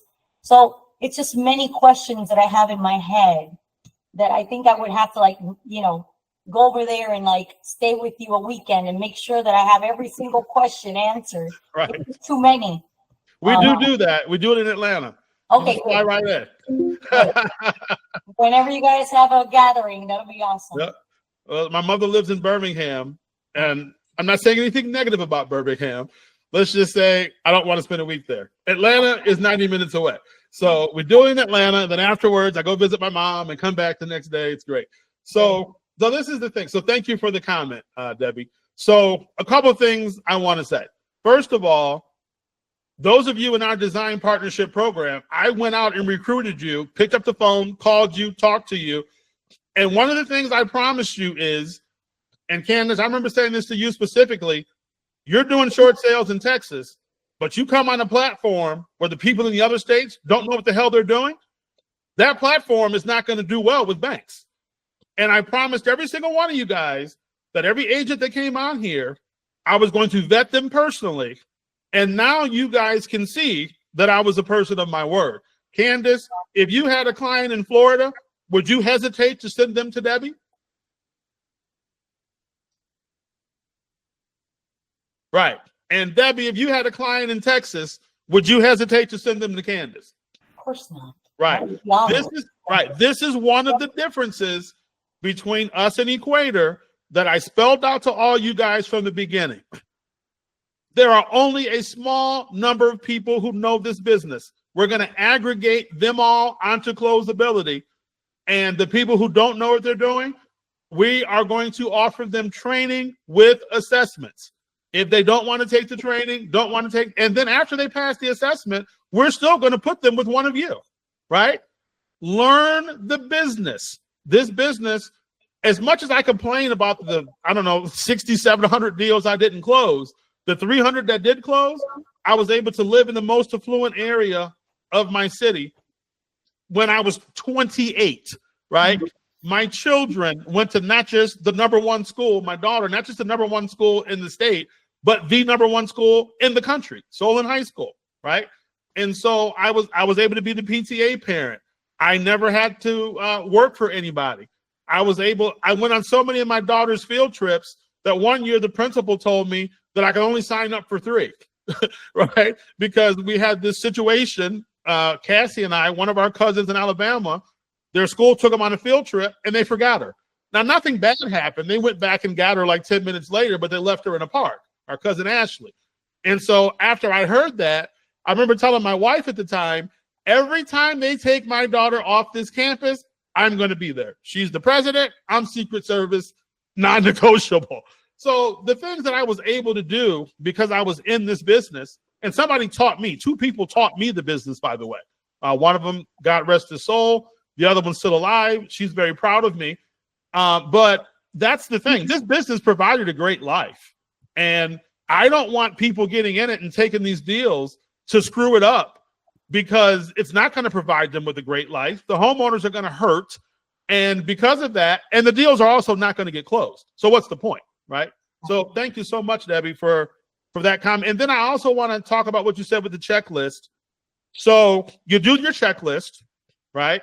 Mhm. You go into the deal and junior lien pops up, right? Mhm. Well, right back to your checklist, right? Right. Or mortgage gets sold, right? Right. That's what Mortgage gets sold, right? So you've got I had control with the foreclosure mill. I had control, the right way to do it, right? you know, and we were all in the same partnership, and they would take care of all the litigation portion, and we would coincide and make sure that we had a good business plan for the potential sellers. So either it was a mortgage modification, which hardly none of them could afford, or it was short sales. So we always made a plan, an exit strategy. And that's where I came in, making an exit strategy so I would drag them. Some of them had to be dragged. Others didn't. Others already had the ability to move on. Others did not. So it would just depended on each client. But we had over 1,700 clients. Right. That were all, and I had to know each one of them at a drop of a hat. I mean, the attorney could just call me, Gonzalez. I have to tell him what Gonzalez is up. The whole skim on Gonzalez. So it was just the strategic was just so meticulous, making sure that everything was being taken care of.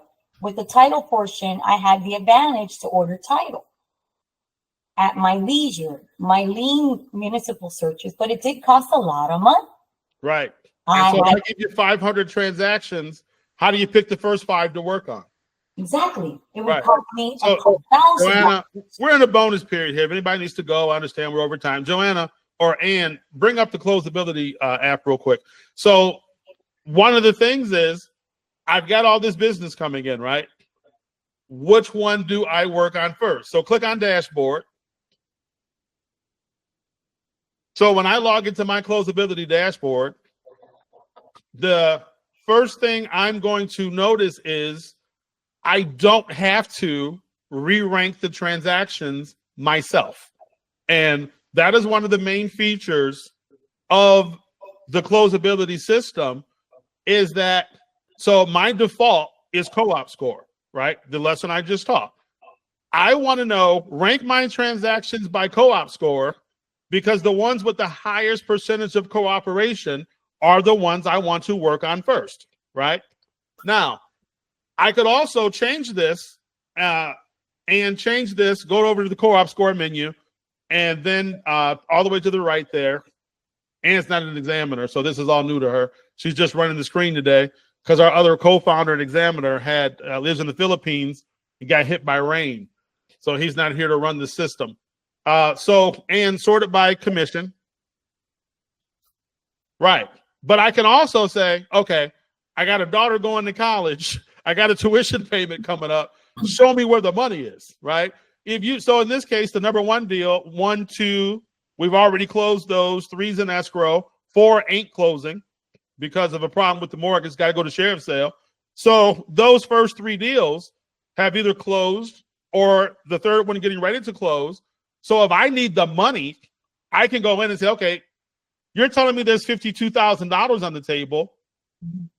Okay. I'm going to get some people to cooperate for 52 grand.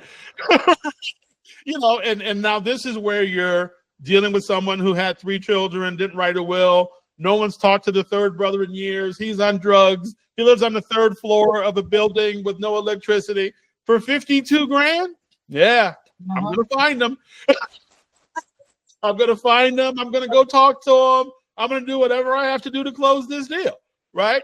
I need to know which ones to focus on and why. And so this is the thing of how do you rank the deals in order of importance, right? So when your system, and you had a great system, but let's just say one thing changes. Let's just say I'm working on 10 deals and Wells Fargo sells a mortgage to a local credit union that I have a relationship with. I got to be able to push one button and re-rank all my deals and bring that one to the top, because the chances of me getting the local credit union to cooperate is much higher than me getting Wells Fargo to cooperate in most circumstances. And again, for legal reasons, I have to say that's my opinion, but it's my opinion off of thousands of transactions. Most of them didn't close. The ones that didn't close are the ones I paid all the attention to, because I don't want that to happen again. Why did this deal not close? And then your So the CRM co-op score is the cooperation part of it, meaning you got buy-in from the influencers, the lenders, and everything else. And then the closability score is the likelihood that it will close within a particular time window. So the closability score is a combination of 6 sub-scores, the co-op score being one of them. But it's the only one I want you to focus on, because those other ones will have you losing sleep. For example, if you focus on the money and don't understand the co-op score, the deal's not going to close. It doesn't matter that you could have made. You have to have cooperation. So at the end of the day, you have to have the sign off if you're going to close anything. Exactly. So in the workflow, let's say you get a listing. All you do is take a picture of that listing agreement with your phone and text it to us. We'll start the analysis workflow. First thing we're doing, co-op score. After we get done with the co-op score, we'll come back to you and say, hey, this is what the co-op score looks like. You want to go forward? Yep. Okay. Now we'll do the rest of the analysis, right? And set you up with a workflow. And when I say a workflow, for example, we have a workflow, which is the one that I, made my living on for years, where I know which neighborhoods have the government money for the buyers. Well, if I know which neighborhoods have the government money for the buyers, I can offer the sellers more money, which means they're going to take my offer, but I can still make my margin, which is 38.1%, right? That's my target margin. So for every $100,000 in proceeds that hit the table from my transactions, 38,100 went in my pocket. Now, obviously, that's before I had to hire engineers and blah, blah, blah. Just in case the IRS is watching, don't tax me on 38 point. Not that you really could, because it's real estate and I got a bunch of write-offs, but you get my point. So you're running on the 30-30-40 principle, basically. I invented it. Right, I invented it because 38.1% in urban markets, over the years, excuse me, I was dealing with a lot of properties that were not worth 100,000. I was dealing with a lot of properties that were only worth 50 or 60,000. So if there wasn't a 38% margin on 50 or 60,000, then it really wasn't worth doing the deal. So absolutely. So the 38.1% is my target margin, and this is my closability you're looking at. This is my actual instance that I use to run my portfolio deals, because that's how we get the workflows. So the workflow here would be buy, sell, subsidize. So closability knows when I go after that deal, I'm going to buy the house, I want to sell it, I want the person I sell it to get a subsidy so I can pay the person I'm buying it from more money so that they take my deal over the other ones, right? And then the listing agent says, oh, this guy's nuts. He paid too much for the house. Okay. right. $200,000 house. There was a 15% subsidy. There was 35 grand on the back end that you didn't know about, right? Even if I cash in 30 and leave 5 on the table for my buyer, now everybody's getting a great deal. I'm still walking out of there with 30 grand. And if it's a $90,000 deal, I'm right at about my margin, right? Go ahead. And Kevin, you're pulling this information from courthouses. Where are you pulling this? Because normally I would have to do it old school way, and that's the only way I know is the hard way. Well, two problems with the hard way. Right. So to answer your question, yes. In this case, we're anti-Constitution. The Constitution has a separation of powers. We say nope. So the federal court, the state courts, the local court, they're all separate under the Constitution, but all of them can impact a real estate transaction, right? Mhm. The local court is where the replevins get filed, the credit card judgment liens. Then they get ported over to the county level, which is the state court. So we got to understand what's going on in the city court, the municipal level. The housing courts, the building inspectors are also at the municipal level, and they can put a lien on the property because they had to do nuisance abatement, right? Then we move up to the state court level where the foreclosures are normally done. And even if the foreclosure is done somewhere else, it's still the state court sheriff that has to institute the sheriff's auction process and oversee it. So now we got to be at the state court level. The probate courts are also at the state court level. And now we have to go up to the federal court system because that's where the bankruptcies are, right? So all of those things have to be contemplated. And so that's problem one. Okay, we solved that problem with our system. Shout out to Google. I don't know how much money they gave us. I stopped counting, but it's in the millions at this point because they're the ones that built the system for us, the back end. I would have to go into Pacer, looking through the bankruptcy, search the whole docket, see what is important to me, Right. see what's not. I mean, it was horrible. Well, and right, in addition to that horror, the next horror is how do you now interpret the data?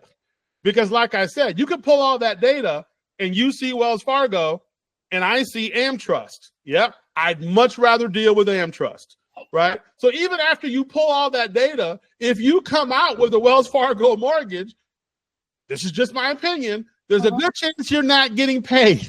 If you're not recovering 89% or more than the outstanding balance, there's a good chance you are not getting paid.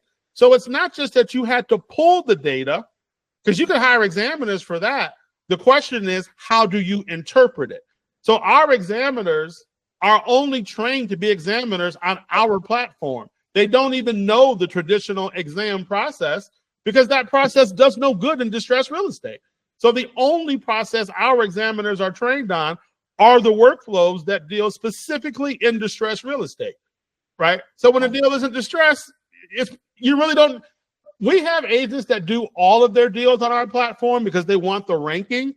But if the deals aren't distressed, you really don't need it, right? As long as you see a pre-approval from the buyer, they've got an 800 credit score, they've been on the job 6 years. The two agents ought to know what the damn property's worth, not to the penny, but to the point where you're not off by 20%. Non-traditional deals just really don't need this technology. It's the 10% of deals that are in the distress space that absolutely positively need this technology. Thank you, Ann, for the reminder. Okay, did that answer your question, Debbie? Absolutely. Okay. So the thing is, the agents, which is you guys, and the attorneys, I don't think there are any. If there aren't any attorneys on this call, you're also an agent. I don't think there are any attorneys here that are not agents. But the idea is that when a potential client comes to you needing help, we need you to win them and stop them from going to the wholesalers, right? And we need you to win them in such a way that they like, know, and trust you, that when it's time to give up loan numbers and social security numbers, the homeowners are willing to give up that info. In this case, the vets are willing to give up that info because they kind of can't move forward without it. That in and of itself, so in our system, we call that the tripwire.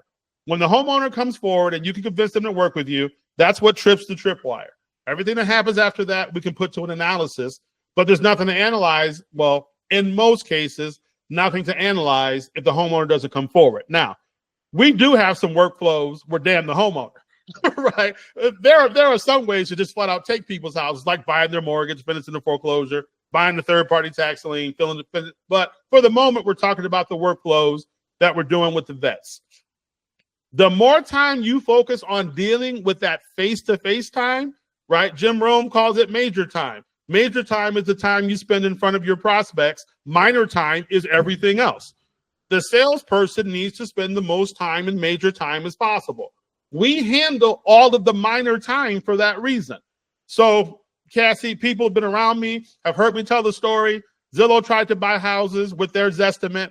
They lost $505 million. They could have just took me out to lunch and bought me some shrimp fried rice, and I would have told them not to do it. Because in my opinion, the main thing they removed was the person, the agent, who knows the market, who went to the same high school as the homeowner. You cannot remove that personal connection from the house buying process, because if you go depending strictly on numbers, what's going to happen? You're going to see this house is worth 500, so the one down the street just like it's worth 500. Well, if you don't know the market, you don't know the house next to that second house is a crack house, right? If you know the market, you know that. If you try to put algorithms to work, you don't know that. And so it is the relationships with the people, the major time that we want you guys focused on. When it comes to the deal, you just freaking screenshot us your listing agreement. If you're the buyer's agent, screenshot us the purchase agreement. If you are the investor, screenshot us the damn address, and we will start the analysis for you. And we will keep, and Sharitha will tell you, we keep the analysis process going until we close the damn deal, right? There are deals that Sharitha was involved in from the beginning. It took a year to close them. We're constantly looking at, okay, do we make our move? Do we make our move? Do we make our move? Do we make our move? And then when it's time to make our move, we make our move and set up a closing and get paid. So that is the whole purpose of this platform, is you have to spend all your time as an agent with your prospects. Everything else we'll handle. Why? Because I don't like talking to the prospects. First of all, I can't really tell them to do anything because I'd be giving them unlicensed legal advice, right? And second of all, I'm really not a people person, just to be honest with you. So the whole reason I invented this platform is so that I could go to the back office and only deal with other agents, investors, and realtors. Makes all of us happy, right? We don't want to be on the front lines. We appreciate the fact that you guys have mastered the front lines and you can handle that, okay? We'll handle all the back office stuff. So the workflows, the analysis, the data, why you're doing this. And I wish Lisa was here, because I can't tell you how many dot loop conversations I have with Lisa where we go, Lisa, do this. And her instinct goes, no, I don't want to do that. I'm going to do this. I'm like, go ahead. And then like 2 or 3 weeks later, I'm like, okay, are you ready? Okay, do this. Because again, you can't apply non-distressed workflows to distressed deals. It'll work sometimes, but you're not going to grow. And Debbie will tell you that you're not going to scale. If you're doing a regular deal, you don't have to look up bankruptcies. You just assume there isn't one. And if one pops up, now all of a sudden it's a different conversation, because now your lawyer is calling the seller like, why the hell didn't you tell us that you were in bankruptcy? Like, what the hell do you think we're running here? Excuse me. Whole different conversation in non-distressed. So that's the gist of it. You got enough to handle. We'll handle the back office. You handle the people. The cooperation. You get the people to cooperate. We'll take the deals to the closing table. Just that simple. Good question. Thank you. Okay. Anyone else?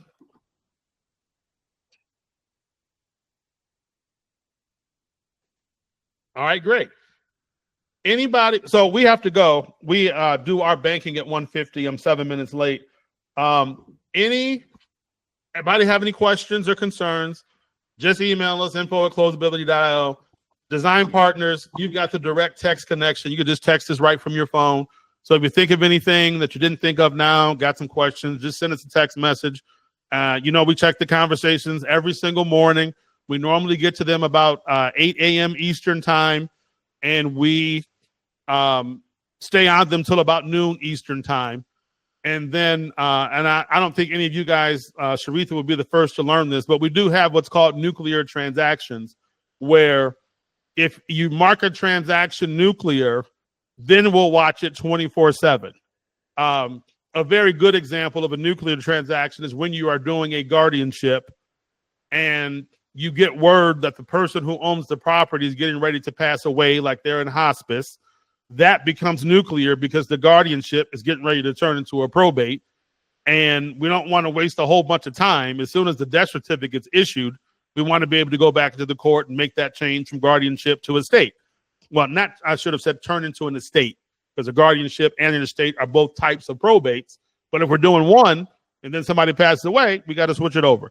So there are some transactions. Another example of nuclear is, so within the last 72 hours before you're telling us you're getting ready to close, we check the title every single day for those 3 business days prior to closing.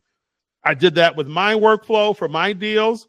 I checked the title for 72 hours, sometimes twice a day, because again, at this point, I'm 60, 90, 120 days in. I've done the work. I'm ready to get paid. Last thing I need is somebody throwing a judgment lien on somebody, right? and messing up my title commitment right before I close. I just can't have that. So that could happen, but you darn Skippy, I'm going to be on the phone with that judgment lien holder, making them a deal.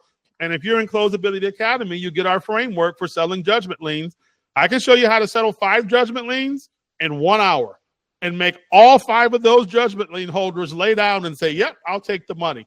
So we have a framework that we could teach you for that as well. So, yep. So we got to roll. Anybody have any questions? Text us. If you're a design partner, you got the text conversation already open. Leave that open. Add it as a contact. When you start your transactions, you get a listing, your buyer's agent, investor. If it's in that distressed space or you think it is, start the deal on CloseAbility. We'll save you a whole lot of time and money. Right now, we're at a 4-hour lag. So if we get an order at 8 a.m., we can normally have it back to you, initial analysis by 1 p.m. the same day. The other thing you'll get, if you're in the academy, we'll give you the templates. And within the templates, you're going to get the CloseAbility addendums.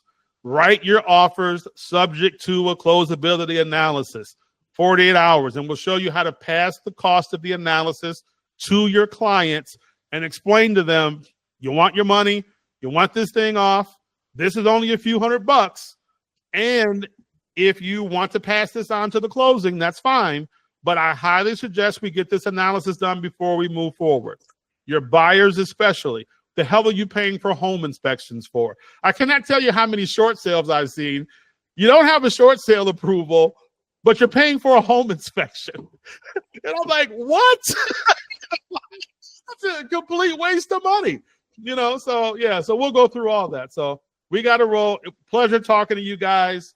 And also, once we get this video rendered, we'll send you a copy of the video transcript so you can pull notes out of it, etc. Okay?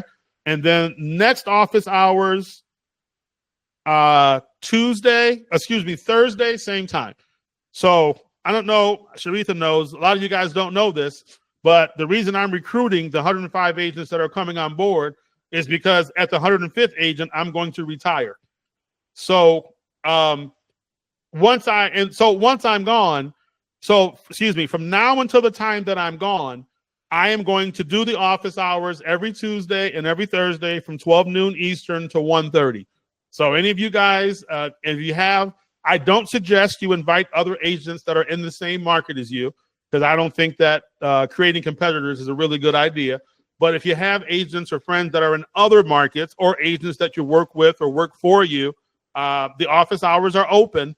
The only thing is the question and answer session, our design partners have to ask their questions first, and then we have time later. I'll try to answer other people's questions, but we want to start there. Okay. So Tuesday, Thursday, noon to 1:30 from now until whenever I retire, I'll be available for office hours during those times.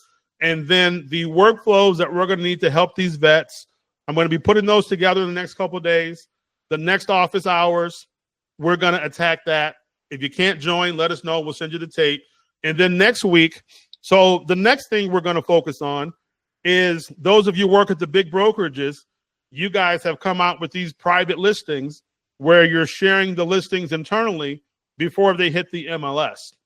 There are a lot of reasons why that's a very, very, very good route to go when it comes to short sales. A lot of reasons.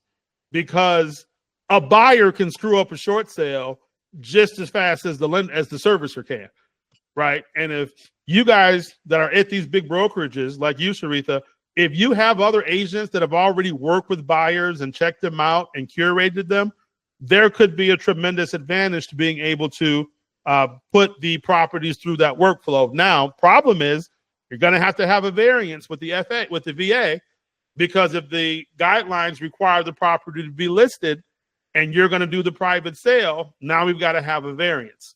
So we're going to train CloseAbility to write the variances so that you can use, those of you that have access to these private marketplaces within your brokerages, we can leverage that as a way to get some of these properties sold. So we're going to tackle that next Tuesday. This week, I'm just going to focus on the vet. So I'll be back on Thursday, and we'll send you guys the material in between. Those of you who are design partners, we're going to take it a step further, send you a route with our writing system. Going to have you go out into the community and talk to 4 or 5 people in your community who are influencers for the vets. So we're going to anticipate who the vets are going to go to for help, and we're going to go talk to those people ourselves. And I'm going to give you guys some messaging and some dynamic QR codes that you can take with them, so that when those people scan that QR code, they'll go right to your CRM and they'll be able to give you the information for that deal and refer the client to you. Again, we want to get to these vets before the wholesalers and before the agents that have no clue what the hell they're doing get to them, or these vets are going to be screwed. Right? So we want to get to them first. Right? We also want to make money. So thank you very much. I'll see anybody who wants to come on Tuesday. At some point, I'll be talking to all of you guys soon. All right? Thanks. Have a good one. Thank you. Bye-bye.